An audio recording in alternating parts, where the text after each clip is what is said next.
Hi. అయితే నిన్న పవన్ కళ్యాణ్ గారి భార్య అటు తిరుమలకి వెళ్ళి తలనీలాలు అర్పించి అటు అన్నదాన సత్రంలో కూడా కొంత అమౌంట్ ఇచ్చి ఆమె చేతులతోటే స్వయంగా భక్తులకు వడ్డించడం జరిగింది. సో ఎట్లా ఫీల్ అవుతారు మేడం? ఆ తల్లి ఎంతో పుణ్యం చేసుకుంది.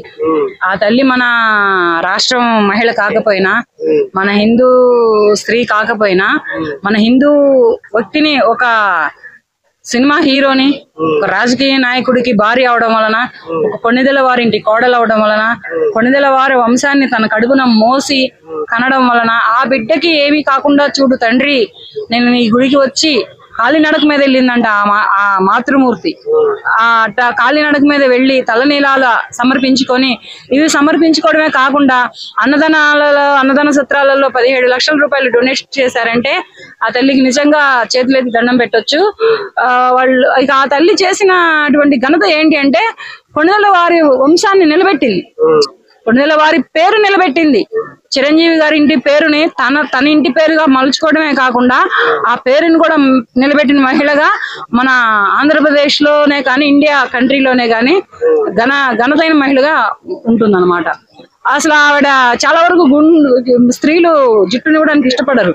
అటువంటిది తను ఆ అందాన్ని కూడా, ఆ జుట్టుని కూడా పక్కన పెట్టి తన బిడ్డ కోసం కాపాడినటువంటి ఆ లార్డ్కి తన తలనీలాలు సమర్పించుకొని తను ఒక మాతృమూర్తి తత్వాన్ని తను కాపాడుకున్నారనమాట. అటువంటి మాతృమూర్తితనానికి నేను కూడా చేతులెత్తి దండం పెడుతున్నాను. అన్నా లెజినోవా గారు, మీరు చేసింది చాలా గణనీయమైన అటువంటి వృత్తిపరమైనటువంటి పని. అంటే మీరు ఎక్కడో పుట్టి ఎక్కడో పెరిగి ఎవరో దేవుణ్ణి నమ్ముకొని పెరిగిన మీరు మా ఇండియన్ కంట్రీలోకి వచ్చి మా పవన్ కళ్యాణ్ గారిని పెళ్లి చేసుకొని వాళ్ళ ఇంటి వంశ వారసుని కోసం మీరు లార్డ్ అయినటువంటి వెంకటేశ్వర స్వామి గారికి ఆ తలనీలాలు సమర్పించడమే కానీ, కొంత మనీ డొనేట్ చేయడమే కానీ, మన ఆంధ్రప్రదేశ్ ప్రజలే కాదు ఇండియన్ ప్రజలు మొత్తం కూడా మీకు చప్పట్లు కొడుతున్నారు, సెల్యూట్ కూడా కొడుతున్నారు మేడం. చాలా హ్యాపీగా ఫీల్ అవుతున్నాం మేము. అయితే చిన్నప్పటి నుంచి ఏదైతే ఒక నమ్మకంగా ఒక భక్తి, ఒక దేవుణ్ణి ప్రార్థించి పెరిగారో ఆ దేవుణ్ణి కొంచెం పక్కన పెట్టినట్టు ఏమైనా అనిపించిందండి? పూర్తిగా ఆవిడ పక్కన పెట్టేసేసారు. ఆవిడ హిందూ మహిళ. ఇప్పుడు మన హిందువుని మ్యారేజ్ చేసుకున్నందుకు, మన హిందూ పురుషుని పెళ్లి చేసుకొని ఆయనకి పిల్లల్ని కన్నా మహిళగా ఆవిడ పూర్తిగా మన హిందూ మహిళే. ఇక ఆవిడ చనిపోయినా మన హిందూ మహిళే, ఆవిడ బ్రతుకున్నా హిందూ మహిళే, ఆవిడ ఎన్నాళ్ళు ఎక్కడ ఉన్నా మన హిందూ మహిళే. ఆవిడ హిందుత్వాన్ని ఆవిడ ఉనికి పుచ్చుకున్నారు, ఆవిడ భుజాల మీద వేసుకున్నారు.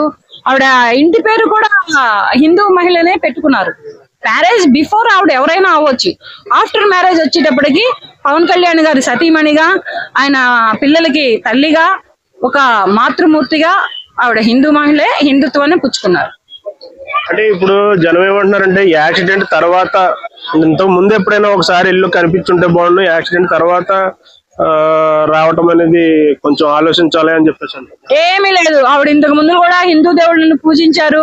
భర్త ఎక్కడికైనా బయటకు వెళ్తుంటుంటే హిందూ సాంప్రదాయంగా దిష్టి తీసి కొబ్బరికాయలు కొట్టారు, హిందూ సాంప్రదాయంగా హారతులు ఇచ్చారు, హిందూ సాంప్రదాయంగా భర్తకి తిలకం దిద్ది పంపించారు, హిందూ సాంప్రదాయంగా కాళ్ళు కడగడానికి నీళ్లు పోసారు. ఇటువంటి హిందూ సాంప్రదాయమైనటువంటి పనులు చాలా చేశారు.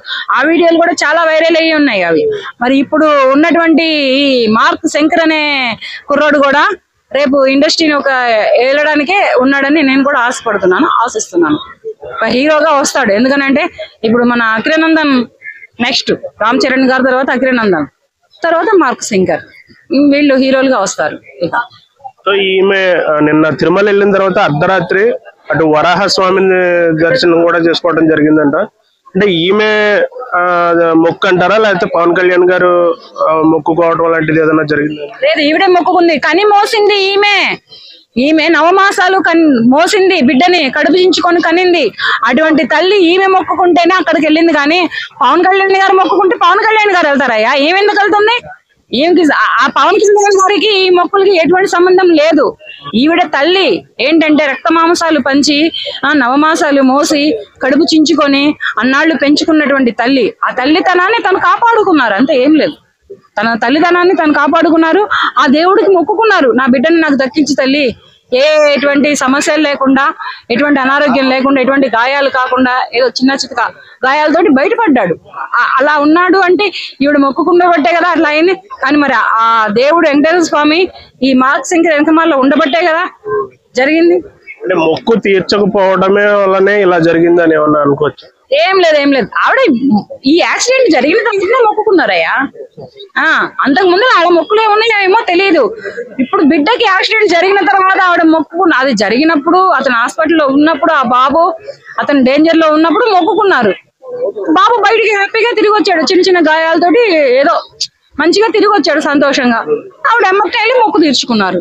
నా బిడ్డని నాకు ఇచ్చావు దేవుడా, నాకు అంత మించిన ఆనందం లేదు, నీ కొండకు వచ్చి నీ మొక్కు చెల్లించుకుంటాను స్వామి అని చెప్పి చెల్లించుకున్నారు అంతే. నిన్న వెళ్ళిన దర్శనం చూసిన తర్వాత అటు జనసేన కార్యకర్తలు గాని, ఇటు హిందూ సమాజం గాని ఎందుకు సింగపూర్ లో ఉండాల్సిన అవసరం, ఇక్కడే మనతోటే ఉండొచ్చు కదా అని చెప్పేసి అంటున్నారు. అంటారు ఎవరిష్టం వాళ్ళది. ఇప్పుడు రామ్ చరణ్ గారు ఎక్కడ చదువుకున్నారు, వాళ్ళ అమ్మ నాన్న ఎక్కడ ఉన్నారు ఒకటి. అల్లు అర్జున్ గారు ఎక్కడ చదువుకున్నారు, వాళ్ళ అమ్మ నాన్న ఎక్కడ ఉన్నారు. ప్రభాస్ ఎక్కడ చదువుకున్నాడు, వాళ్ళమ్మ నాన్న ఎక్కడ ఉన్నారు. ఎవరిష్టాలు వాళ్ళే ఉంటాయి. సింగపూర్ చదువుకుంటారు, ఇంకెక్కడైనా చదువుకుంటారు. వాళ్ళ బాబులు చదువు గురించి వాళ్ళు అక్కడ వెళ్ళారు. పిల్లల భవిష్యత్తు గురించి ఎక్కడెక్కడి నుంచో రాష్ట్రాలేంటి, దేశాలేంటి, విదేశాలేంటి మారుతారు తల్లిదండ్రులు. దాన్ని కూడా పట్టించుకొని దాన్ని కూడా పెద్ద భూతత్వంలో పెట్టి చూసి అంత ఇష్యూ చేయాల్సిన పనేమీ లేదు.